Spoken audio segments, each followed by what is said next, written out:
தமிழ்நாடு ஆசிரியர் கல்வி பல்கலைக்கழகம் நடத்தக்கூடிய பிஎட் பருவத் தேர்வுக்கான வினாத்தாள் கசிந்ததாக எழுந்த விவகாரத்தை தொடர்ந்து தமிழ்நாடு ஆசிரியர் பல்கலைக்கழக பதிவாளராக இருந்த ராமகிருஷ்ணன் நீக்கம் செய்யப்பட்டிருக்கிற அண்மை செய்தியாக நாம் பார்த்துக் கொண்டிருக்கிறோம். கூடுதல் விவரங்களை எமது செய்தியாளர் கீதன் வழங்க கேட்கலாம். வணக்கம் கீதன், தொடர்பான கூடுதல் விவரங்கள்.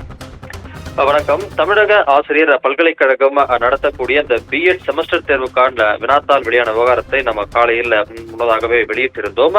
அந்த விவகாரத்தை பொறுத்தவரை தற்பொழுது உயர்கல்வித்துறை இந்த தேர்வு நடைபெறுவதற்கு முன்பாகவே புதிய வினாத்தாள் அடிப்படையில் தேர்வு நடத்தப்படும் என்றும் தெரிவித்திருந்தார்கள். அதன் அடிப்படையில் புதிய வினாத்தாள் அடிப்படையில் தேர்வு தற்போது தொடங்கி நடைபெற்று வருகின்றது. இந்த நிலையில் தற்பொழுது வினாத்தாள் வெளியான விவகாரத்தில் பல்கலைக்கழகத்தின் பதிவாளராக இருந்த ராமகிருஷ்ணன் என்பவரை மாற்றம் செய்து உயர்கல்வித்துறை உத்தரவிட்டிருக்கின்றது. இது விவகாரம் தொடர்பாக பல்வேறு தகவல்கள் நமக்கு கிடைத்திருக்கின்றன. அதன்படி கடந்த 27ஆம் தேதி இந்த தேர்வு தொடங்கியது முதலே வினாத்தாள் விற்பனை செய்யப்பட்டதாக தகவல்கள் தெரிவிக்கின்றன. குறிப்பாக ஒரு வினாத்தாள் விலை 2000 ரூபாய் என்கின்ற விலைக்கு விற்பனை செய்யப்பட்டிருப்பது கூடிய அதிர்ச்சி தகவல்கள் தற்போது தெரிய வந்திருக்கின்றது.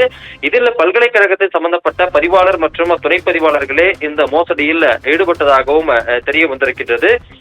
பல்வேறு ஊழியர்களின் துணை கொண்டு இந்த வினாத்தாளை தமிழகம் முழுவதும் இருக்கக்கூடிய பிஎட் தேர்வு எழுதக்கூடிய மாணவர்களுக்கு இதனை விற்பனை செய்திருப்பது தற்போது தெரிய வந்ததன் அடிப்படையில் பதிவாளர் மீது உயர்கல்வித்துறை நடவடிக்கை எடுத்திருக்கின்றது.